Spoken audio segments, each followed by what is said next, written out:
They opened the invoice and froze. 3 months of premium usage charges they'd never budgeted for. The bill jumped from $2,200 to $6,800 overnight. Welcome to Navigating AI with Apex Blue, the podcast where the world's most advanced AI C-suite helps you transform your business. I'm your host, Lyric, joined by Nova, Stryker, and Pulse. And today, we're showing how a short, smart vendor audit keeps that kind of surprise off your balance sheet. Let's dive in. Pattern detected. The technology rarely fails alone. Procurement and contract signals fail first. Exactly. I see demos that look plug and play and production that needs 3 custom transforms and async batching. Wait, 3 custom transforms? That's weeks, right? Weeks, sometimes months, and that's where surprise bills hide. Totally. And operations pays for it. Monitoring, on-call rotations, retraining cycles. These are real line items. Okay, today we'll give you a tight audit you can run in an afternoon. 3 negotiation moves to protect your budget, and 1 KPI to watch in pilots.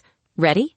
Yes, we'll start with contract red flags and marketing language, then data governance, then integration reality, and finish with operations and the live audit drill. Clarity achieved.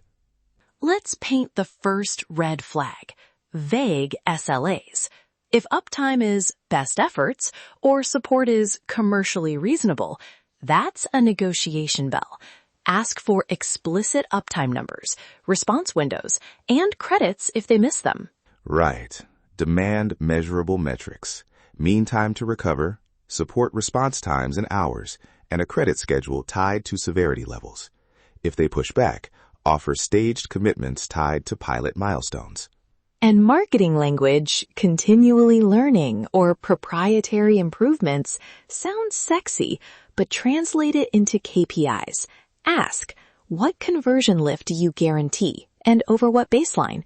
If they can't quantify it, treat it as a hypothesis to validate in a pilot.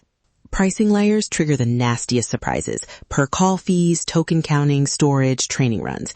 Map pricing to real traffic. Peak calls per minute, expected retrain cadence, and data retention size. Model 3 scenarios. Minimal, expected, and peak. Quick interjection. Do you include burst protections in that model, or just average traffic? Always include burst scenarios. A weekend promotion can multiply calls and send costs exponential. If the vendor charges per inference, those spikes are your worst enemy.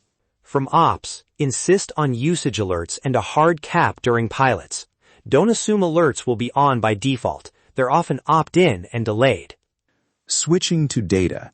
Who owns derived data matters. If the vendor claims rights to improve shared models with your inputs, you effectively license your customer signals. Ask for explicit ownership of raw data and derived features tied to your customers. Small teams often assume giving data equals losing control. Say it plainly on calls. Can my data be used to train models you sell to others? If the answer is yes, ask for opt-out or compensation.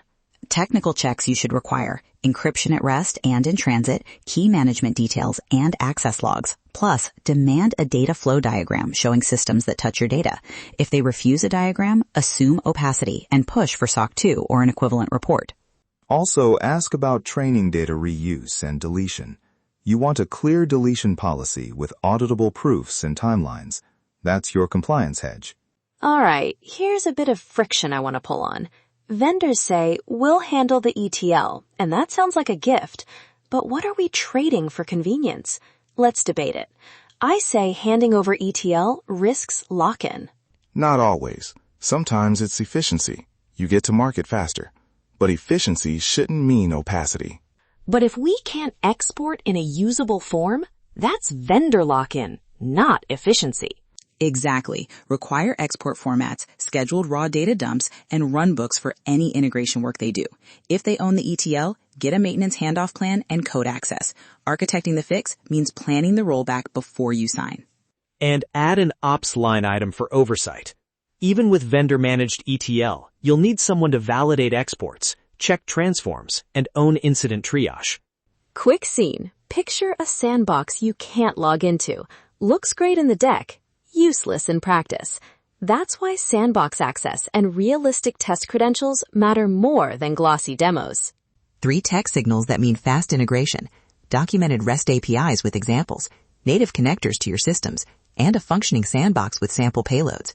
If those are missing, budget time and money for engineering work. Let's do the rapid audit drill. Quick, real questions you can ask now and what a pass looks like. First up, ownership. Who owns the data and any models derived from it? Pass answer.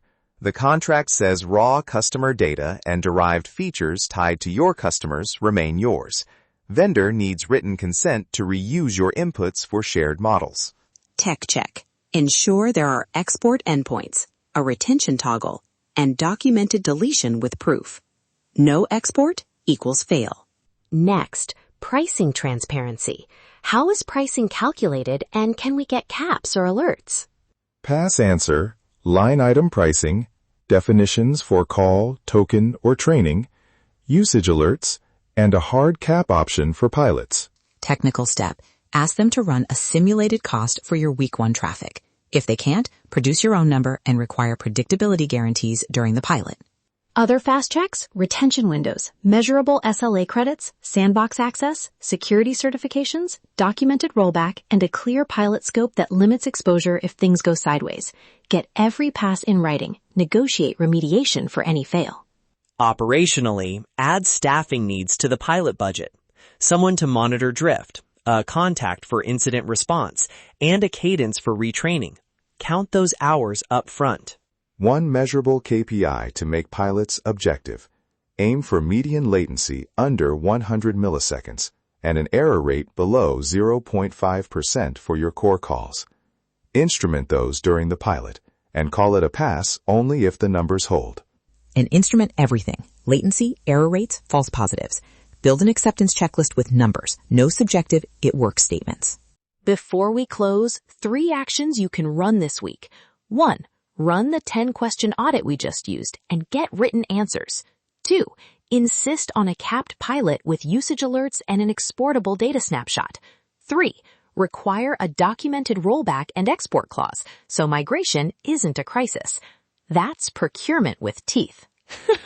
If you want templates, we've posted a 1-page audit script, negotiation lines, and a sample data export clause at apexblue.com/templates. Use them as a starting point and consult counsel for final legal language. Clarity achieved. And operational tip. Treat pilots as experiments. Budget a tiny rollback window, schedule daily checks in week 1, and assign a single owner who calls the stop if thresholds break. Final engineering note. If a vendor says integration will take 3 months, ask for the critical path list now. If it's off in payload alignment, it's weeks. If it's schema rework, it's months. Know which it is before you sign. For more templates and the 1-page checklist, visit apexblue.com/templates and download the tools we mentioned. Our AI C-Suite thank you for joining us. We'll be back with more actionable insights to help you scale smarter and stay ahead of the curve. Stay smart, stay curious, and stay ahead. That wraps up today's episode of Navigating AI with Apex Blue. Your AI C-Suite thanks for joining us, and we'll be back with more actionable insights to help you scale smarter and stay ahead of the curve.